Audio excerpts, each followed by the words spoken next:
Kejriwal jail മോചിതനായി.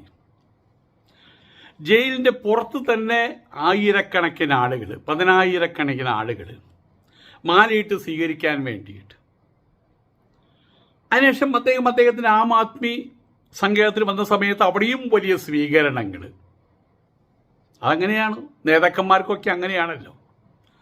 Mahatma Gandhi ഒരുപാട് പ്രാവശ്യം ജയിലിൽ പോയിട്ടുണ്ട്. അദ്ദേഹം പുറത്തു വരുന്ന സമയത്തൊക്കെയും വലിയ സ്വീകരണങ്ങളാണ്. അവരൊക്കെ ജയിലിൽ പോയത് സ്വാർത്ഥ താല്പര്യ സംരക്ഷണാർത്ഥമല്ല. പബ്ലിക്കിനകത്ത് വർക്ക് ചെയ്യുന്ന സമയത്ത്, സാമൂഹ്യ പ്രവർത്തനം നടത്തുന്ന സമയത്തൊക്കെ ഉണ്ടാകും ചില പ്രശ്നങ്ങളുണ്ടാകും. അതിൻ്റെ പേരിലാണ് പോയത്. ദേ ഇപ്പോൾ ഇവിടെ മറ്റൊരാൾ ജയിൽ മോചിതനായിട്ട് പുറത്തു വന്നിരിക്കുകയാണ്. ജയിലിന് മുമ്പിൽ പുഷ്പവൃഷ്ടിയാണ്, പുഷ്പവൃഷ്ടി. ജയിൽ കവാടത്തിൽ ചുവന്ന പരവതാനിയാണ്. ഏഹീ വന്നാലും മഹാനുഭാവനേ. പൾസർ സുനി. ഇതാണ് മക്കളെ ഇപ്പോഴത്തെ കേരളം.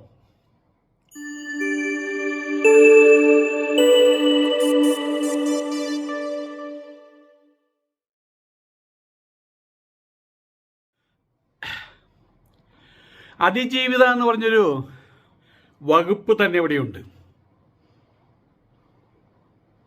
അതിജീവിതൻ എന്ന് കേട്ടിട്ടില്ല. അങ്ങനെ കുറേ എണ്ണം ഉണ്ട് ഇവിടെ. പക്ഷെ അവരൊന്നും അതിജീവിതൻ്റെ പേരിടാറില്ല. അതിജീവിതകളാണ്. അതിന് വർഗമായിട്ട് തിരിഞ്ഞിരിക്കുകയാണ്. അല്ല, ഏറ്റവും വലിയ രസം എന്താണെന്ന് വെച്ച് കഴിഞ്ഞാൽ ഏത് കൊച്ചുകുട്ടിക്ക് അറിയാം ഏതാണ് ആളെന്ന്. എന്നാലും ആവശ്യമില്ലാതെ എര, വിര, ഇര എന്നുള്ള പേര്, അതിന് മോശം പേരാണല്ലോ. ഒരു പെൺകുട്ടിയോട് നിർത്തുക, ഇതാണ് ഇര എന്ന് പറയുമ്പോൾ അതിന് വൃത്തിയായിട്ട ഒരു പേരല്ലേ. അങ്ങനെ നമ്മുടെ സമൂഹം കൊടുത്തൊരു പേരാണ് അതിജീവിത. അങ്ങനെ ഒരു അതിജീവിത. പണ്ട് നടി, ഇപ്പം അതിജീവിത. അതിജീവിതയെ ആക്രമിച്ച കേസ്, അതിലെ പ്രതിയാണ്. 7 വർഷമായിട്ട് ജയിലില്ല. അങ്ങനെ പൾസർ സുനി എന്നാണ് പേര്. അദ്ദേഹം ഒരു കേസ് കഴിയുമ്പോൾ അടുത്ത കേസ്, അത് കഴിഞ്ഞ് അടുത്ത കേസ് എന്തിനു പറയുന്നു, അദ്ദേഹം സുപ്രീം കോടതി വരെ പോകേണ്ടി വന്നു. അങ്ങനെ 7 വർഷം കഴിഞ്ഞപ്പോൾ ജയിലിലേക്ക് പുറത്തേക്ക് എത്തി. അവിടെ പുഷ്പവൃഷ്ടിയാണ്. ഓൾ കേരള മെൻസ് അസോസിയേഷനാണ് അവർ. അത് പുരുഷന്മാരുടെ അഖില കേരള പുരുഷന്മാരുടെ അസോസിയേഷൻ. നമ്മളൊക്കെ പെടുന്നുണ്ടോ? ഓൾ കേരള പറയുമ്പോൾ നമ്മൾ പെട്ടില്ലേ? ജയ് വിളികൾ, മഹാത്മാഗാന്ധിക്ക് ജയ്,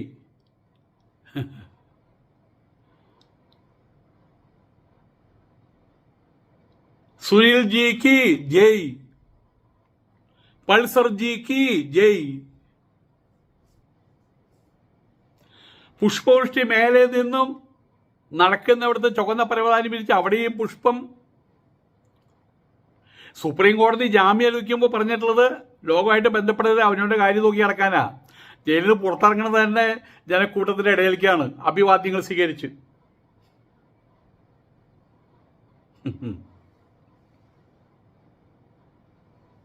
ജാമ്യ വ്യവസ്ഥകള് തീരുമാനിക്കാൻ വിചാരണ കോടതിക്കാണ് സുപ്രീം കോടതി അനുഭവം കൊടുത്തത്. അതിന് തുടർന്ന് കർശനമായിട്ടുള്ള, സുപ്രീം കോടതി പറഞ്ഞിട്ടുള്ളതല്ലേ, കർശനമായിട്ടുള്ള ഉപാധികളാണ് വെച്ചിട്ടുള്ളത്. സാക്ഷികളെ കാണാൻ പാടില്ല, തൊടാൻ പാടില്ല, മിണ്ടാൻ പാടില്ല. എറണാകുളം പ്രിൻസിപ്പൽ സെഷൻസ് കോടതി പരിധി വിട്ട് പുറത്തേക്ക് പോകരുത്, മാധ്യമങ്ങളോട് സംസാരിക്കരുത്. വീട്ടിൽ മാധ്യമങ്ങൾ എത്തിയാലോ?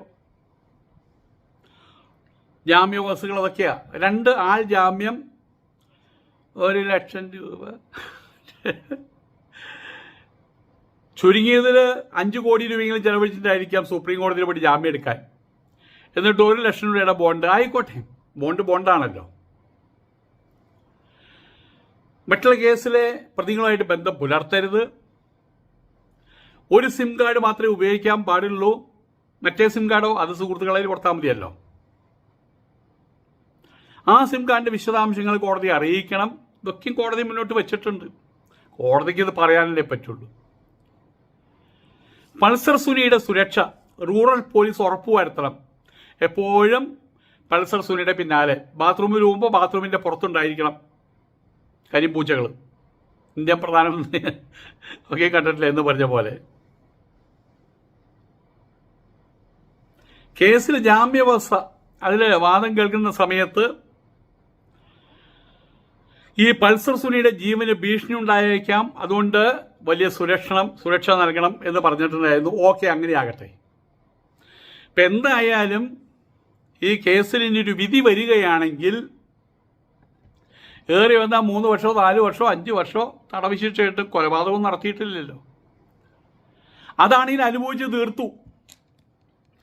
അപ്പോൾ ഇനിയുള്ളത് ബോണസാണ് അദ്ദേഹത്തിന് കിട്ടുന്ന സ്വീകരണം. ഞാൻ അറിഞ്ഞത് ശരിയാണെങ്കിൽ 10-15 സ്ഥലത്ത് ഉദ്ഘാടനത്തിന് വിധിച്ചിട്ടുണ്ട് സാംസ്കാരിക സംഘങ്ങൾ. കാരണം ഇവരൊക്കെ ചെല്ലുമ്പോഴേ ആളുകൾ കൂടുക. അല്ലാതെ മറ്റേ സുപ്രശസ്ത സാഹിത്യകാരി KR മീര ആര് കാണാൻ പോകാൻ? റഫീഖ് അഹമ്മദ് വരുന്നു, ആര് കാണാൻ പോകാൻ?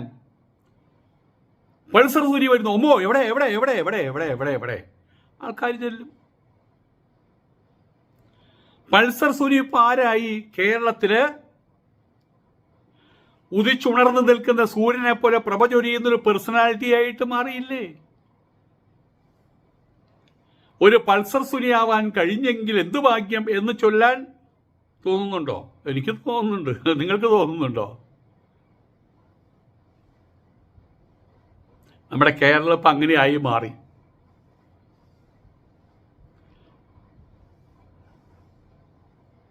പൾസർ സുനി ജാമ്യത്തിൽ ഇറങ്ങിക്കഴിഞ്ഞാൽ അതിജീവിതയുടെ സ്വകാര്യത, സുരക്ഷ അത് ബാധിക്കരുതെന്ന് പറഞ്ഞിട്ടുണ്ട്. ഇനിയിപ്പോൾ അതിജീവിതയ്ക്ക് ഒരു പ്രത്യേകിച്ചൊന്നും ബാധിക്കാനൊന്നും ഇല്ല. അവരെ ആ സംഭവം കഴിഞ്ഞ് പിന്നെ പ്രാവശ്യം അവർ സിനിമയിൽ ഇറങ്ങി, അവർ അഭിനയിക്കാൻ തുടങ്ങി, അവർ വേദികളിൽ പ്രത്യക്ഷപ്പെടാൻ തുടങ്ങി. എല്ലാവർക്കും അറിയതാണ് കേസ് എന്നറിയാം. എന്നാലും അതിജീവിത എന്ന് പറയുന്ന തട്ടത്തിൻ്റെ പുറകിൽ അതിരിപ്പ് ഇപ്പോഴും.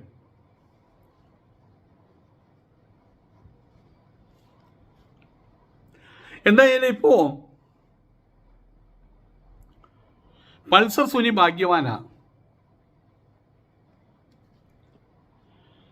കാരണം പെരുമ ഈ സെലിബ്രിറ്റി എന്ന് പറഞ്ഞു കഴിഞ്ഞാൽ നാളെ ഇപ്പോൾ വീരപ്പൻ വന്നാലും സെലിബ്രിറ്റിയാ.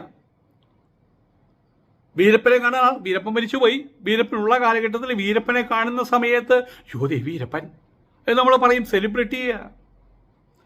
എന്തിനാണ് വീരപ്പന്റെ പോലെ മീശ വെച്ച് ആൾക്കാർ പറയുന്നത് വീരപ്പൻ, ഡ്യൂപ്ലിക്കേറ്റ് വീരപ്പൻ എന്ന് പറയും. വീരപ്പൻ സെലിബ്രിറ്റിയാ. വീരപ്പന്റെ മകള് BJPയുടെ തലപ്പത്ത് നിൽക്കുന്ന വേറൊരു രാഷ്ട്രീയ പാർട്ടി കൂടിയുണ്ട്. അത് BJP ആയിട്ട് കൂട്ടുകക്ഷിയോ മറ്റും തോന്നുന്നുണ്ട്. അഡ്വക്കേറ്റാണ് ഇവര്. അത് വേറെ കാര്യം. ഏതായാലും കേരളത്തിൽ ഇപ്പോൾ 10 ആൾ കൂടണമെങ്കിൽ കേരളത്തിൻ്റെ സാംസ്കാരിക രംഗത്ത് തലപ്പത്ത് നിൽക്കുന്ന ആളുകളെന്നും കൊണ്ടിട്ടതൊരു കാര്യമില്ല. ഒരാളുടെ പേര് പെട്ടെന്ന് മനസ്സിൽ വരുന്നുണ്ടോ? അതുമില്ല.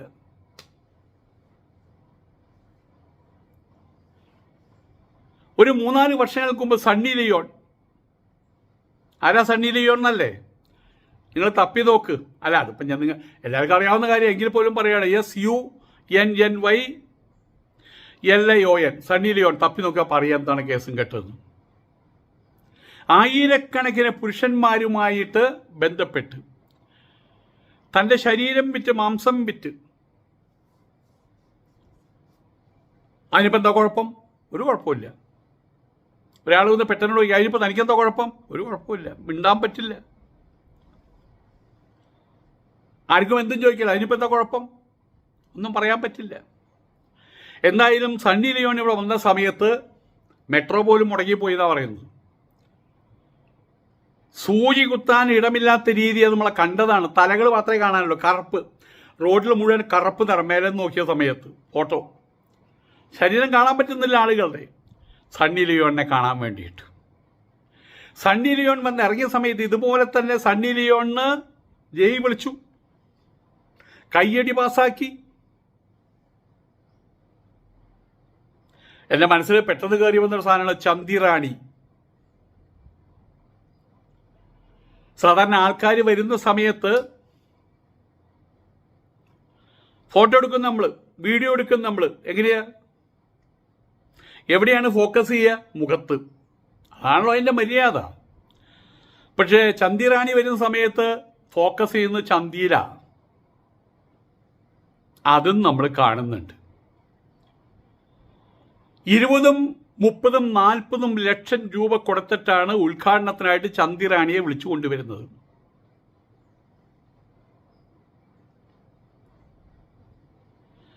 ONV കുറുപ്പ് പാടിയൊരു പാട്ടിട്ടുണ്ട് മലയാളം മങ്കയെക്കുറിച്ച്. പൊന്നെ പോലത്തെ നെറ്റിയിലുണ്ടൊരു മഞ്ഞൾ വര കുറിച്ചാന്തുപൊട്ട്, ഈറൻ മുടിയിൽ എള്ളെണ്ണ മണം, ചില നേരമാ തുമ്പത്തൊരു പൂവും. ഇതൊക്കെയാണ് മലയാളം മങ്കമാരുടെ ONV കുറിപ്പൊക്കെ എഴുതി വെച്ച് അങ്ങനെയാ. കണ്ടാൽ കാവിലെ ദേവി തന്നെ. പക്ഷെ അതൊക്കെയും പോയി. എല്ലാം പറ്റാവുന്ന മുഴുവൻ പോലീസ് പിടിക്കുമല്ലേ, എല്ലാം പുറത്തിട്ട് കാണിച്ചാൽ പോലീസ് പിടിക്കുള്ളൂ. അതിൻ്റെ പേരിൽ എല്ലാം പുറത്തിട്ട് കാണിക്കുന്നില്ല. എങ്കിൽ പോലും 90% പുറത്തിട്ട്, അകത്തിടേണ്ടത് മുഴുവൻ പുറത്തിട്ട് അവർക്കാണ് ആരാധന. ഒന്ന് തൊടാനൊരു മോഹം, കവിത വരികയാണ് എനിക്ക്, ഒന്ന് കാണാനൊരു മോഹം, കാണിക്കാനുള്ള ആവേശം ഇങ്ങനെയുള്ള ചന്തിറാണിമാർക്കും. എന്നാ കണ്ടോ എന്നുള്ള രീതിയിൽ. കാരണം അവർക്കറിയാം ഈ ദിവസവും കടന്നു പോകും.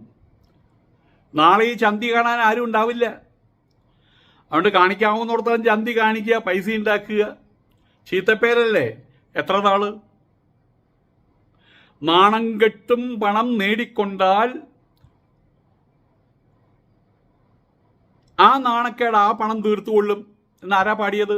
ഞാനല്ല. പക്ഷെ സത്യമാണ്. വലിയ വീടും കൂടൊക്കെ ആയി അവസാനം ഏതെങ്കിലും മണകുണാഞ്ചനും കല്യാണം കഴിച്ച് അമേരിക്കയിലേക്ക് പോയി ആ ചാപ്റ്റർ അവിടെ തീർന്നു. ആ ഒരു സൈക്കോളജിക്കൽ മൂവ്മെൻ്റ് ആണ് വാസ്തവത്തിൽ. ചന്തിറാണിമാർ, സണ്ണി ലിയോൺമാർ, അധികം പരസ്യമായിട്ട്, ബാക്കിയുള്ളവർ രഹസ്യമായിട്ട്, അത്രയേ ഉള്ളൂ കാര്യങ്ങൾ.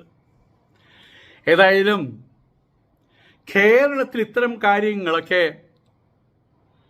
വൈകിട്ട് ഒരു പെൺകുട്ടി പോകുമ്പോൾ നമ്മൾ തറപ്പിച്ച് നോക്കുന്ന സമയത്ത് എന്ത് ചെയ്യുക, പെണ്ണുങ്ങളെ കാണാത്ത പോലെ. അതായിരുന്നു നമ്മളുടെ രീതി. അതായിരുന്നു. ഞാൻ കോളേജിൽ പഠിക്കുന്ന സമയത്ത്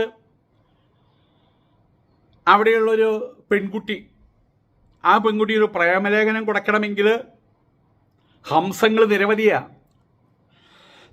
എനിക്കറിയാൻ ഒരു ശാന്തകുമാരി എന്നൊരു കുട്ടി ഇവിടെ പഠിച്ചിരുന്നു. ഒരു പ്രേമലേഖനം കൊടുക്കണം. അതിന് ആദ്യത്തെ സ്റ്റെപ്പ് എന്താണെന്നറിയാമോ? ശാന്തകുമാരി, ഇന്നലത്തെ നോട്ട് എഴുതിയത് കയ്യിലുണ്ടോ, ഒന്ന് തരാമോ? അവിടെ നിന്നാണ് തുടങ്ങുന്നത്. അങ്ങനെ ആ നോട്ടേക്കും കൃത്യമായിട്ട് തരുന്നു.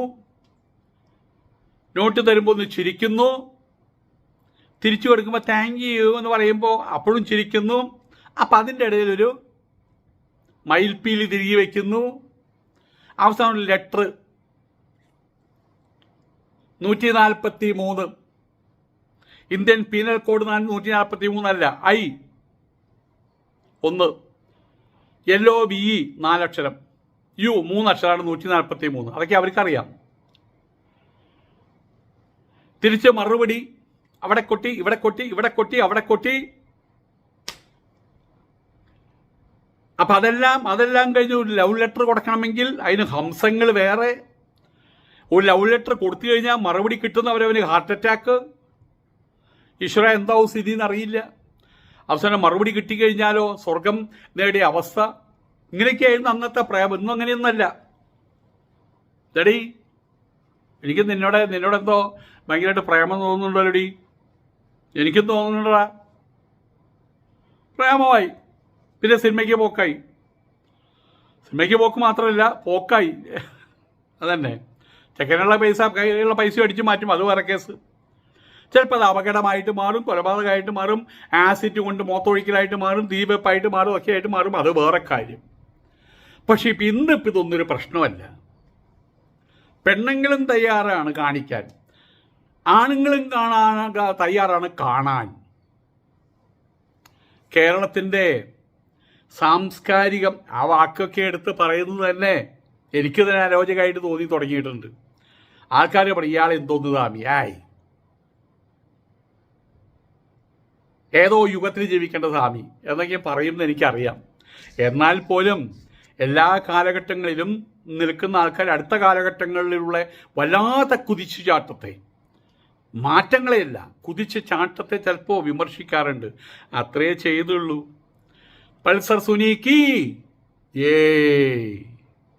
ഭാരതമാതാക്ക് ജയ് എന്നൊക്കെ പറഞ്ഞ പോലെ, മഹാത്മാഗാന്ധിക്ക് ജയ് എന്ന് പറയുന്ന പോലെ പൾസർ സുനിക്ക് ജയ്, സണ്ണി ലിയോൺക്ക് ജയ്, ചന്തി റാണിക്ക്